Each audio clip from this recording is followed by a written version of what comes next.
በስመ አብ ወወልድ ወመንፈስ ቅዱስ አሐዱ አምላክ አሜን። እንኳን በኅዳር 18 ቀን ታስበውና ተከብረው ለሚውሉ ለቅዱሳን በዓላት ለሐዋርያው ቅዱስ ፊልጶስ፣ ቅዱሳት ደናግል አጥራስስና ዮና፣ ቅዱስ ኤላውትሮስና እናቱ እንተያ በሰማዕትነት ያረፉበት የዕረፍታቸው መታሰቢያ በዓል በሰላም አደረሳችሁ አደረሰን። ቅዱስ ፊልጶስ ሐዋርያ። ኅዳር 18 ቀን በዚህች ዕለት ከአባቶቻችን ከ12 ሐዋርያት አንዱ ቅዱስ ሐዋርያ ፊልጶስ በሰማዕትነት የሞተበት መታሰቢያ በዓሉ ነው። ይህም እንዲህ ነው። ዕጣው ወደ አፍሪቃያና ወደ አውራጃዋ ሁሉ በወጣ ጊዜ ክብር ይግባውና በጌታችን በመድኃኒታችን በኢየሱስ ክርስቶስ ስም በውስጡ አሰበከ። ልቦናንም የሚያስደነግጥ ድንቆች ተአምራቶችንም አደረገ። ክብር ይግባውና በጌታችን በመድኃኒታችን በኢየሱስ ክርስቶስ አመኑ። እግዚአብሔርንም ወደ ማወቅ ከመለሳቸው በኋላ ወደ ሌሎች ብዙ አገሮች ወጣ። እያስተማረ ሰዎችን ወደ ሃይማኖት ሲጠራ ኖረ።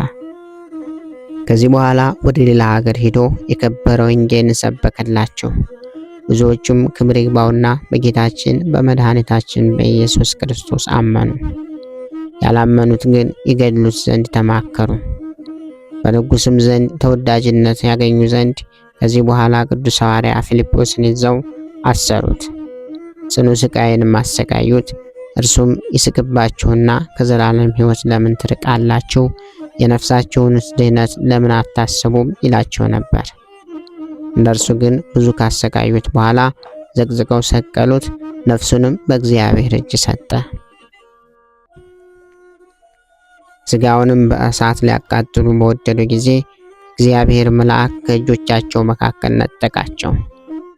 እነርሱም ወደ እርሱ እየተመለከቱ ወስዶ ከኢየሩሳሌም ሀገር ውጭ አግብቶ ሰወረው።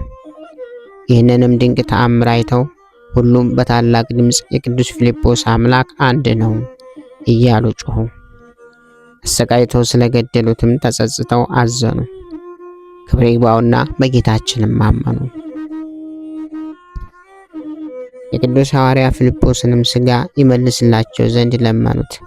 ሰውን የሚወድ ቸር አምላክ ይቅር ባይ ጌታችንም ልመናቸውን ተቀብሎ የሐዋርያው ፊልጶስን ሥጋ መለሰላቸውና እጅግ ደስ አላቸው። ሁሉም ክብር ይግባውና ወደ ጌታችን ኢየሱስ ክርስቶስ ሃይማኖት ገቡ። ከሐዋርያውም ሥጋ ታላላቅ የሆኑ ድንቆችና ተአምራቶች ተገለጡ። በዚህ ዕለት ታስበውና ተከብረው የሚውሉ ሌሎች ቅዱሳኖች ቅዱሳት ደናግል አጥራስስና ዮና ናቸው። ዳግመኛም በዚች ቀን ቅዱሳት ደናግል አጥራስስና ዮና በሰማዕትነት አረፉ። አጥራስስ ግን ጣዖታትን ለሚያመልክ ንጉሥ እንድሪያኖስ ልጁ ናት።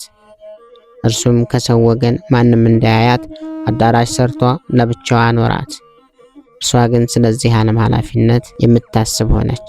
እውነተኛውንና የቀናውን መንገድ ይመራት ዘንድ በቀንና በሌሊት እግዚአብሔርን ትለምነው ነበር።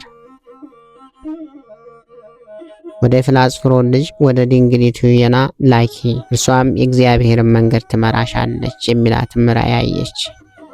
ከእንቅልፏም ስትነቃ በልቧ ደስ አላት። ወደ ዮና ድንግልም ላከች። እርሷም ፈጥና መጣች። ለዮናም ሰላምታ ሰጠቻትና ከእግሯ በታች ሰገደችላት። የእግዚአብሔርን ሃይማኖት ታስተምራትና ትገልጥላት ዘንድ ለመነቻት። ድንግል ዮናም የእግዚአብሔር ልጅ ሰው የሆነበትን ምክንያት እግዚአብሔር አዳምን ከፈጠረበት ጊዜ በመጀመር ልትነግራት ጀመረች።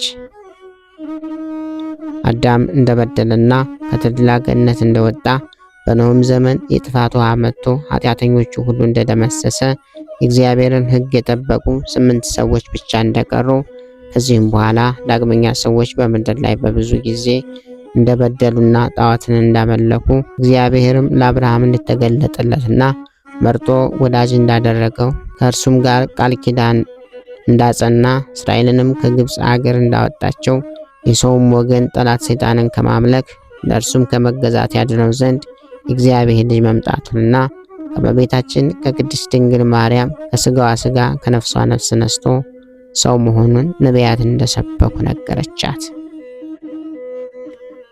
ሁለተኛም ስለከበረ ስሙ መከራ በመቀበል ለሚደክሙ ሰማያዊ ሀብት የዘላለም መንግስትን እግዚአብሔር ስለሚሰጣቸው አስረዳቻት። አጥራስስም የዮናናን ትምህርቷን ሰምታ እጅግ ደስ አላት። በሕያው እግዚአብሔር ልጅ በጌታችን ኢየሱስ ክርስቶስም አመነች። እኒህ ደናግል ሌሊትና ቀን በተጋድሎ ተጠምደው በአንድነት ተቀመጡ። የአጥራስስም አባቷ ይህንን አያውቅም። ከሌሊቶቹም በአንዲቱ ጌታችን ኢየሱስ ክርስቶስን አዩት። እናቱን እመቤታችን ቅድስት ድንግል ማርያምንም አዩአት።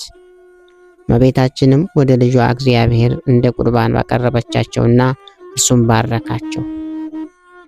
ከዚህም በኋላ ንጉሥ ወደ ጦርነቱ ሄዶ በተመለሰ ጊዜ ወደ ልጁ አጥራስስ ገብቶ ልጅ ሆይ ወደ መሞሸሪያሽ ከመግባትሽ በፊት ለአምላክ አጵሎን ዕጣን አሳርጊ አላት።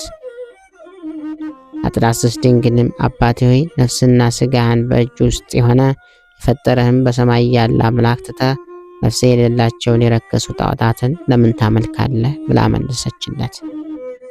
ንጉሡም እንዲህ ያለ ነገር ከቶ ያልሰማውን ከልጁ አፍ በሰማ ጊዜ አደነቀ። በልጁ ላይ ምን እንደደረሰ ልቧንም ማን እንደለወጠው ጠየቀ። የፍላጽፍሮን ልጅ ድንግል ዮና የልጁን ልብ እንደለወጠች ነገሩት። ንጉሡም በእሳት ያቃጥሏቸው ዘንድ አዘዘ።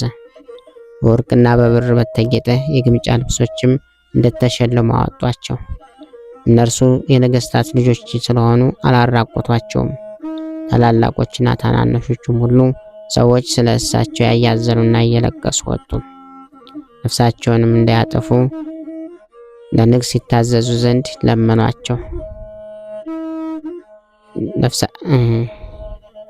ነፍሳቸውንም እንዳያጠፉ ለንጉሡ ይታዘዙ ዘንድ ለመኗቸው። እነርሱ ግን ከበጎ ምክራቸው አልተመለሱም። በዚያን ጊዜ ጉድጓድ ቆፈሩላቸውና በውስጡ እሳትን አነደዱ። ነበልባሉም እጅግ ከፍ ከፍ አለ። ያን ጊዜ አንዷ ከሁለተኛዋ ጋር እጅ ለእጅ ተያይዘው ወደ እሳት ውስጥ ተወረወሩ። ፊታቸውንም ወደ ምስራቅ መልሰው በመቆም ረጅም ጸሎትን ጸለዩ። ከዚህ በኋላ ነፍሳቸውን በእግዚአብሔር እጅ ሰጡ። እሳቱም እንደ ውሃ የቀዘቀዘ ሆነ። ምዕመናንም ስጋቸውን አነሱ። ተጠጋግተውም ልብሳቸውንም ቢሆን ወይም የራሳቸውን ጠጉር እሳት ምንም ሳይነካቸው አገኟቸው። የመከራው ወራት እስኪፈጸም በታላቅ ክብር በአማረ ቦታ አኖሯቸው። ከዚህ በኋላ ቤተክርስቲያን ሰርተውላቸው ስጋቸውን በውስጡ አኖሩ። ከእርሳቸውም ታላላቅ የሆኑ ድንቆችና ተአምራቶች ተገለጡ።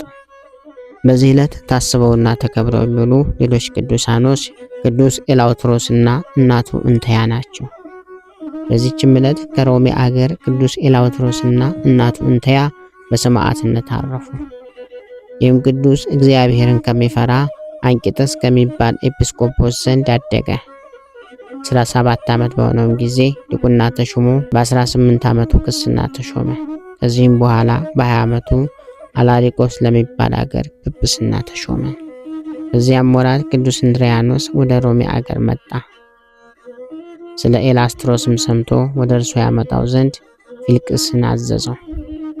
ፊልቅስም በሄደ ጊዜ ቅዱሱን በቤተ ክርስቲያን ውስጥ የእግዚአብሔርን ቃል ሲያስተምር አገኘው። ፊልቅስም ትምህርቱን በሰማ ጊዜ አመነና በክብር ባለቤት በጌታችን በኢየሱስ ክርስቶስ ስም ተጠመቀ። ኤላውትሮስንም ወደ ንጉሥ እንድሪያኖስ ባደረሱት ጊዜ ለአማልክት ሰዋ፣ አንተ ነጻነት ያለ ስትሆን ለተሰቀለ ሰው ለምን ትገዛለህ? አለው። ኤላውትሮስም ነጻነትማ ሰማይና ምድርን በፈጠረ በጌታ በኢየሱስ ክርስቶስ መስቀል ነው አለው። ንጉሡም መንኮራኩር ካለው እሳት ማንደጃ ውስጥ ጨመረው። እንዳቃጠሉትም አዘዘ። በጨመሩትም ጊዜ እሳቱ ጠፋ፣ መንኮራኩርም ተቆራረጠ። ንጉሡም አይቶ አደነቀ። የሚያደርገውንም አጥቶ ከወህኒ ቤት ጨመረው። ርግብም ከገነት መብልን አምጥታ በልቶ ጠገበ። ኮሌሪቆስ የሚባለውንም መኮንን አይቶ በቅዱስ ኤላውትሮስ አምላክ አምኖ በሰማዕትነት ሞተ። የሰማዕትነትንም አክሊልም ተቀበለ። ከዚህ በኋላ ፈረሶችን አምጥተው በሰረገላ ላይ እንዲጠምዷቸው ቅዱስ ኢላውትሮስንም ከሰረገላቸው በታች አስረው ፈረሶቹን እንዲያስረጧቸው እንድሪያኖስን አዘዘ። በዚያንም ጊዜ የእግዚአብሔር መልአክ ወረደ፣ ከማሰሪያውን ፈቶ ወደ ከፍተኛ ተራራ ወሰደው። በዚያም እግዚአብሔርን እያመሰገነ ከአራዊት ጋር ተቀመጠ። እንድሪያኖስም አራዊትን ያድኑ ዘንድ ወታደሮቹን ባዘዘ ጊዜ በዚያ ተራራ ውስጥ ቅዱስ ኢላውትሮስን አግኝተውት ከዚያ ወደ ንጉሥ እንድሪያኖስ ወሰዱት። ንጉሡም ለአንበሳ እንዲሰጥ አዘዘ። አንበሶቹም የፊቱን ላብ ጠረጉለትና እግሮቹን ሳሙ። ከዚህም በኋላ ተመልሰው ከአረማውያን 150 ሰው ገደሉ። እንድሪያኖስም አይቶ ቁጣን ተመላ። ሁለቱ ወታደሮችን ከእንትያ እናቱ ጋር በጦር እንዲወጉት አዘዘ። እርሷንም ብዙ ካሰቃዩአት በኋላ የልጇን አንገት እንዳቀፈች ከእርሱ ጋር ወጓት። ነፍሳቸውንም በእግዚአብሔር እጅ ሰጡ። ለእግዚአብሔር ምስጋና ይሁን። እኛንም በቅዱሳኑ ሰማዕታት ጸሎት ይማረን፣ በረከታቸውም ከኛ ጋር ትኖር ለዘላለሙ አሜን።